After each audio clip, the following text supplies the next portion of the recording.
Hello friends, संध्या academy based study place में आप सभी का स्वागत है। आज हम पढ़ने वाले हैं छत्तीसगढ़ टेट के सीटीपी सब्जेक्ट के बारे में।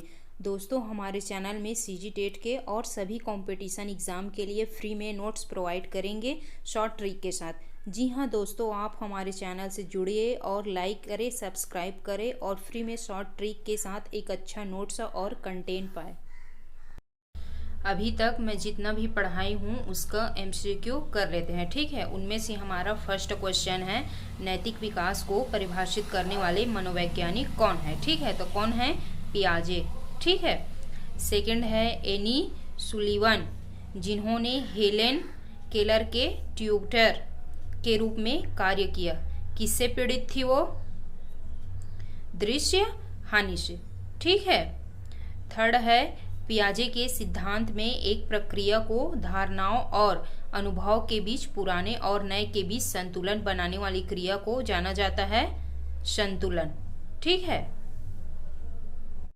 फोर्थ एमसीक्यू है, पियाजे के अनुसार संज्ञानात्मक विकास की दूसरी अवस्था क्या है, ठीक है। क्या है?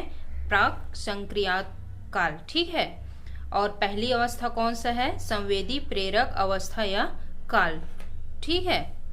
पांचवा है, विशेष शिक्षा के सिद्धांत में शामिल है, क्या शामिल है? गैर भेद भावपूर्ण पहचान और मूल्यांकन, ठीक है। नेक्स्ट है, 2 से 8 वर्ष की आयु के बच्चे के लिए विकास के पैटर्न में मोटर, सामाजिक, भावनात्मक, संवेगात्मक के साथ शामिल है, क्या शामिल है? भाषाई क्षमता या कौशल, ठीक है। सातवां है, शिक्षा का अधिकार 2009 के अनुसार विशेष आवश्यकता वाले बच्चों को पढ़ाना चाहिए।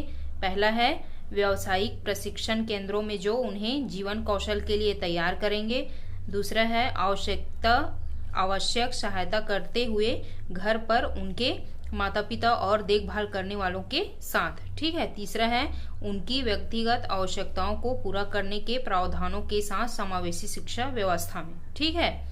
चौथा है, विशेष रूप से उनके लिए बनाए गए विशेष स्कूलों में, ठीक है। तो इनमें से कौन सा है? सी नंबर का, ठीक है। उनकी व्यक्तिगत आवश्यकताओं को पूरा करने के प्रावधानों के साथ समावेशी शिक्षा व्यवस्था में, ठीक है। आठवां है, किस प्रकार का मूल्यांकन विशेष आवश्यकताओं वाले बच्चों की पहचान करता है, ठीक है। क्या है? डायग्नोस्टिक।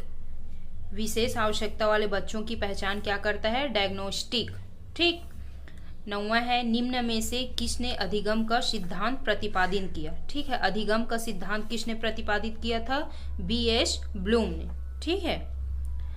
10वां है, मोटर विकास में व्यक्तिगत विभिन्नताएं होती है, फिर भी मोटर विकास का क्रम होती है सकल मोटर विकास और ठीक मोटर विकास। नेक्स्ट है हमारा, एक कार्य के दौरान मनीषा स्वयं ये इस बारे में बात कर रही है कि वह किस प्रकार कार्य को आगे बढ़ा सकती है। भाषा और विचार पर लेव वाइगोत्स्की के अनुसार इस प्रकार का निजी किसका संकेत है? किसका है? स्वनियमन, ठीक है। ये स्वनियमन है, ठीक। अगला है, विशेष कठिनाइयों मानसिक स्वास्थ्य के मुद्दों, विशिष्ट अक्षमताओं, शारीरिक या विकासात्मक, ठीक है, वाले विद्यार्थियों की शिक्षा पद्धति और अभ्यास का वर्णन करने के लिए सामान्य किस शब्द का प्रयोग किया जाता है? किस शब्द का प्रयोग किया जाता है? विशेष शिक्षा का।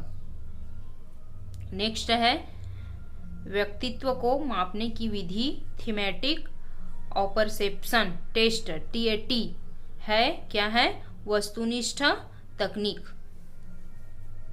यह कहा जाता है कि विकास कभी समाप्त न होने वाली प्रक्रिया है, ठीक। तो इसे निम्न में से किसके द्वारा परिभाषित करती है? विकास कभी समाप्त न होने वाली प्रक्रिया किसके द्वारा परिभाषित करती है? निरंतरता का सिद्धांत। नेक्स्ट है, विकास के निम्न सिद्धांत में से कौन सा सिद्धांत गलत है, ठीक है। तो विकास संवेग का परिणाम है, ये हमारा गलत है। नेक्स्ट है विकास का अर्थ है परिपक्वताओं और अनुभव के परिणाम स्वरूप परिवर्तनों की श्रृंखला। 17 है विद्रोह की भावना की प्रवृत्ति निम्न में से किस अवस्था से संबंधित है? पूर्व किशोरावस्था से विद्रोह की भावना की प्रवृत्ति संबंधित है। 18 है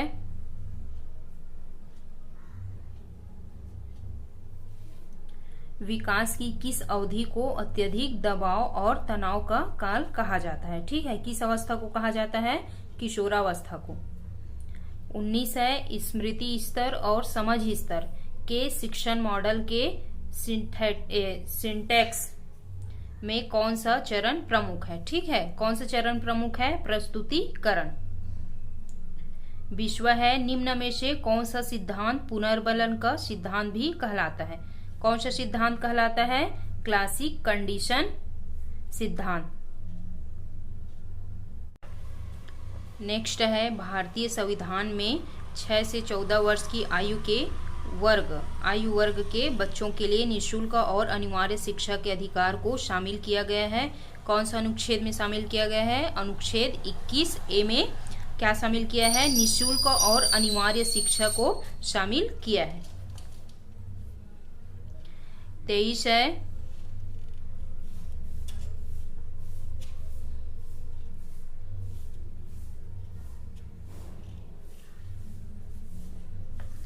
पीयर रेटिंग।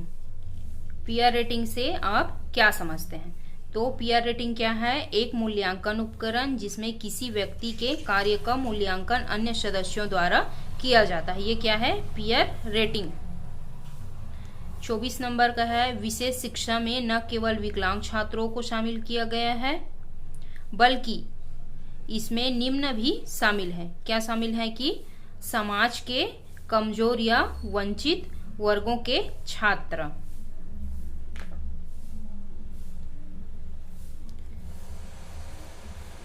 नेक्स्ट है एक 6 से 7 वर्ष का बच्चा दूसरों के दृष्टि को स्वीकार नहीं कर पाता क्योंकि वह आत्मकेंद्रित है। 26 नंबर का क्वेश्चन है बच्चा भौतिक और सामाजिक वास्तविक की अवधारणाओं का निर्माण करना प्रारंभ कर देता है, यह विशेषता है क्या है? बौद्धिक विकास।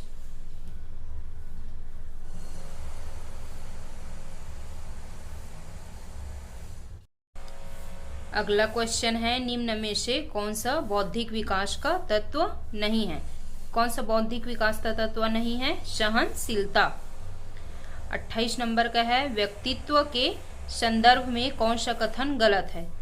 व्यक्ति केवल व्यक्ति के बाह्य रूप तक सीमित होता है, ये कथन गलत है।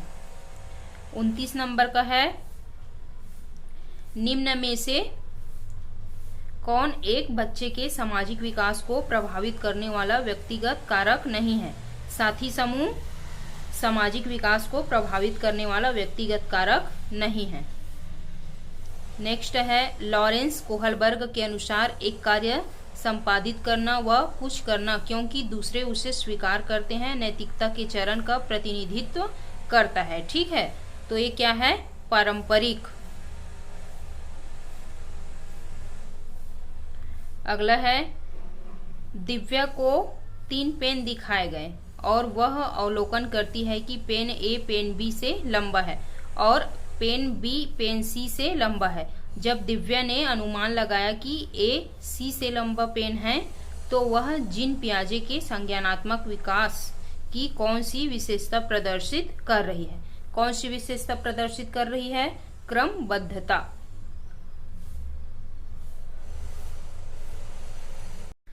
आज की क्लास में बस इतना ही। मैं आशा करती हूँ कि आज का ये वीडियो आपको अच्छा लगा होगा। प्लीज़ हमारे YouTube चैनल को लाइक एंड सब्सक्राइब कीजिए। Thank you friend.